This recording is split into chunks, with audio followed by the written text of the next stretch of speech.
ମୁଁ ମିଶନର ନାଁ ଦେଇଛି ସବୁଠି ବୁଲୁଛି ଶାଗୁଣା ଆଖି। ଦେଖିବ ଦେଖିବ ସେ ଶାଗୁଣାକୁ ଏଇ ଦେଖ। ଜୀବନ ମଞ୍ଚରୁ ଓହ୍ଲେଇ ଗଲେ ଶାଗୁଣା ବସିଛି ଡେଣା ମେଲାଇର ନାଟକର ଭିକୁ ସେଟ୍। 90 ଦଶକରେ ଜନତା ଗଣନାଟ୍ୟର ଲୋକପ୍ରିୟ ନାଟକ ଶାଗୁଣା ବସିଛି ଡେଣା ମେଲାଇରେ ଭିକୁ ସେଟ୍ ଭୂମିକା ମହେନ୍ଦ୍ର ଦାସଙ୍କୁ ରାତାରାତି ଷ୍ଟାର କରିଦେଇଥିଲା। କୋଭିଡ୍ କଟକଣା ଯୋଗୁଁ 6 ମାସ ହେଲା ଯାତ୍ରା ବନ୍ଦ ଥିବାରୁ ସେ ମାନସିକ କଷ୍ଟରେ ଥିଲେ।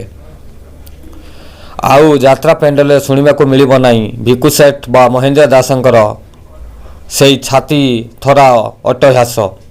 ମନରେ ଶିହରଣ ସୃଷ୍ଟି କରିଥିବା ତାଙ୍କର ସେହି ଡାଇଲଗ୍ ବି ଦର୍ଶକ ଆଉ ତାଙ୍କ ମୁହଁରେ ଶୁଣିବାକୁ ପାଇବେ ନାହିଁ।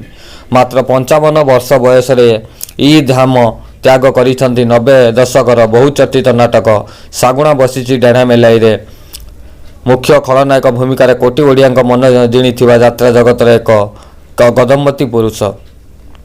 କାଲି ସକାଳ ପ୍ରାୟ 11:45 ସମୟରେ ଛାତିର ଯନ୍ତ୍ରଣା ଅନୁଭବ କରିଥିଲେ ମହେନ୍ଦ୍ର ଦାସ।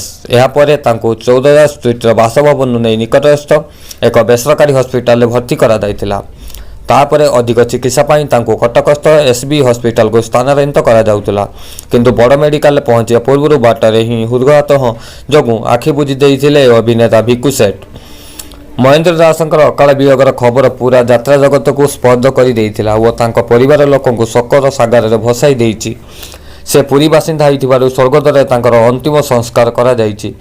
ଲୋକପ୍ରିୟ ନାଟକ ଶାଗୁଣା ବସିଛି ଡେଣା ମେଲାଇରେ ଭିକୁ ସେଟ୍ ଚରିତ୍ରରୁ ନୂଆ ପରିଚୟ ପାଇଥିବା ମହେନ୍ଦ୍ର ଦାସ 1965 ମସିହାରେ ଚନ୍ଦ୍ରପୁର କୁଶପଦାଠାରେ ଜନ୍ମଗ୍ରହଣ କରିଥିଲେ।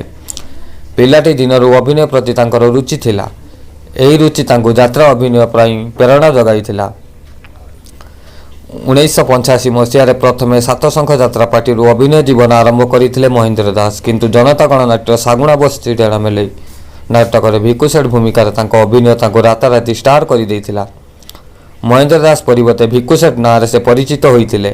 ଏହି ନାଟକର ସଫଳତା ପରେ ସେ ପାଖାପାଖି 15ଟି ଅପେରା ପାର୍ଟିରେ ଶତାଧିକ ନାଟକରେ ଅଭିନୟ କରିଛନ୍ତି। ଏବେ ସେ ପାର୍ବତୀ ଗଣନାଟ୍ୟର ମୁଖ୍ୟ ଖଳନାୟକ ଚରିତ୍ରରେ ଅଭିନୟ କରୁଥିଲେ।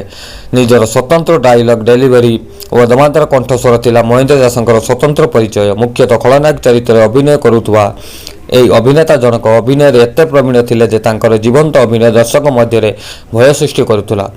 ଯାତ୍ରା ପେଣ୍ଡେଲରେ ତାଙ୍କର ଏଣ୍ଟ୍ରି ସମୟରେ କରତାଳି ଦେଇ ସ୍ୱାଗତ କରୁଥିଲେ ଦର୍ଶକ। ଶାଗୁଣା ବସିଛି ଡେଣା ମେଲାଇ ନାଟକ ସେତେବେଳେ ବହୁତ ଚର୍ଚ୍ଚାରେ ଥିଲା। ସେଥିରେ ଅଭିନୟ କରିଥିବା ଭିଲିଆନ୍ ଭିକୁ ସେଟ୍ ଡାଇଲଗର ଲୋକପ୍ରିୟତା ତ କାହାରେ କ'ଣ ଥିଲା।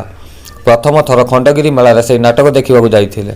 ଭିକୁ ସେଟ୍ ବାବଦରେ ଯାହା ଶୁଣିଥିଲେ ସେଇଆ ହିଁ ଅନୁଭବ କଲି। ପ୍ରକୃତରେ ତାଙ୍କ ଭଳି ଅଭିନେତା ଯାତ୍ରା ଜଗତରେ ଆଉ ନାହାନ୍ତି। ମହେନ୍ଦ୍ର ଦାସଙ୍କୁ ମିସ୍ କରିବି କହିଛନ୍ତି କଟକ ବାସିନ୍ଦା ଜାତିପ୍ରେମୀ ପ୍ରସନ୍ନ ପାଣିଗ୍ରାହୀ। ଯାତ୍ରା ପେଣ୍ଡେଲରେ ଭିକୁ ସେଟ୍ଙ୍କର ଅଭିନୟ ଦେଖି ଯାତ୍ରା ଦେଖିବାକୁ ଯାଇଥିବା ଅନେକ ମହିଳା ତାଙ୍କୁ ଗାଳି ଦିଅନ୍ତି। ତାହା ଥିଲା ମହେନ୍ଦ୍ର ଦାସଙ୍କର ବିନୟର ସଫଳତା। ତାଙ୍କର ଭଏସ୍ ଯେଉଁଭଳି ଭାବେ ଶବ୍ଦ ଉଚ୍ଚାରଣ କରନ୍ତି ସାଧାରଣ ଲୋକ ଡରିଯିବ।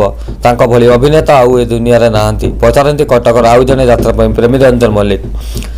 ଆଶା କରୁଛି ଭିକୁ ସେଟ୍ଙ୍କୁ ତାଙ୍କ ଆତ୍ମ ସଂସ୍କାରକୁ ମୋ ତରଫରୁ ଅଶ୍ରୁର ଶ୍ରଦ୍ଧାଞ୍ଜଳି। ସମସ୍ତ ଓଡ଼ିଶାବାସୀଙ୍କୁ ସେ ହସେଇ ନିଜେ ଆଜି ଆରପାରିକୁ ଚାଲି ଯାଇଛନ୍ତି। ଆଶା କରୁଛି ଭିକୁ ସେଟ୍ଙ୍କ ଖବର ଯଦି ଭଲ ଲାଗିଥିବ ତାହେଲେ ଭିଡ଼ିଓକୁ ଗୋଟେ ଲାଇକ୍ କରି ଭିଡ଼ିଓକୁ ବହୁ ମାତ୍ରାରେ ସେୟାର କରନ୍ତୁ। ଆଉ ଆମ ଚ୍ୟାନେଲକୁ ସବସ୍କ୍ରାଇବ୍ କରି ପାଖରେ ଥିବା ବେଲ୍ ଆଇକନ୍କୁ ପ୍ରେସ୍ କରନ୍ତୁ, କାରଣ ସର୍ବପ୍ରଥମେ ଲେଟେଷ୍ଟ ଭିଡ଼ିଓ ଆପଣ ହିଁ ପାଇପାରିବେ।